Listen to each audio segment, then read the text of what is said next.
এই দেখো গ্রাম বাংলার সেই চিরচেনা দৃশ্য, পেয়ারা মাখা। যে মাখায় আছে শুধু স্বাদ না, আছে শৈশবের স্মৃতি, মায়ের হাতের ছোঁয়া আর গ্রামের মাটির ঘ্রাণ।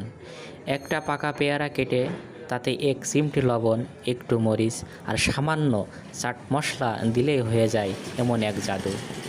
যে স্বাদ কোনো ফাস্টফুডে পাবা না, কোনো পাঁচতারা হোটেলেও পাবা না।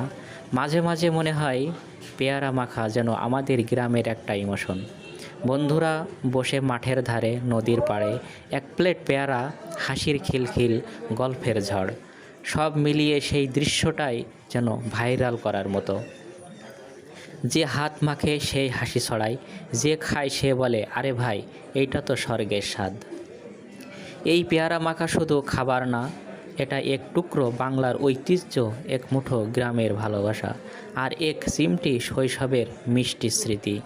পেয়ারা মাখা যে কী স্বাদ, যারা খায়নি তারা বুঝতে পারে না। এই স্বাদটা একটা অন্যরকম।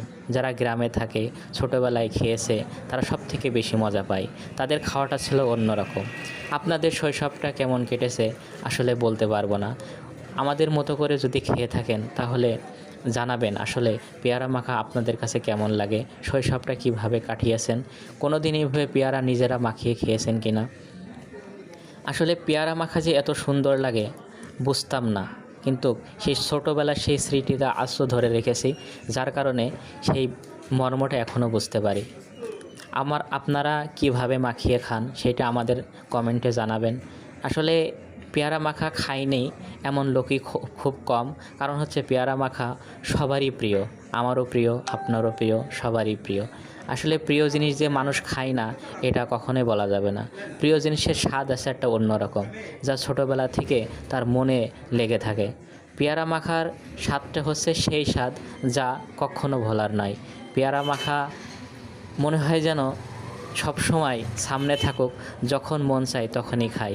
মনে হয় যেন বয়মে ভরে রাখি আর দূর থেকে দেখি, আর জিহ্বা দিয়ে টপ টপ করে যেন লালা ঝরে। সেই পেয়ারা মাখা, পেয়ারা মাখার গুণের কথা বলে শেষ করা যাবে না। এটা অসাধারণ। এই অসাধারণ পেয়ারা মাখা আসলে যে খায়নি সে কখনোই বুঝতে পারবে না। খায়নি বললেও ভুল হবে, যারা খেয়েছে তারা অবশ্য বুঝতে পারছে। আর আমাদের পেয়ারা মাখাটা দেখতে পাচ্ছেন আসলে আমরা কীভাবে মাখাচ্ছি, কীভাবে মশলা দিচ্ছি, কীভাবে মরিচ দিচ্ছি, লবণ দিচ্ছি। হ্যাঁ, অনেকে আছে ঝাল বেশি খায়, তাদের কাছে ঝালটা ভালো লাগে। অনেক আছে একটু লবণটা বেশি খায়, লবণের জন্য ভালো লাগে। আমরা আসলে সব কিছুই পারফেক্টভাবে দিচ্ছি যেন আরও বেশি টেস্ট লাগে। দেখতে পাচ্ছেন কেমন সুন্দর দেখা যাচ্ছে।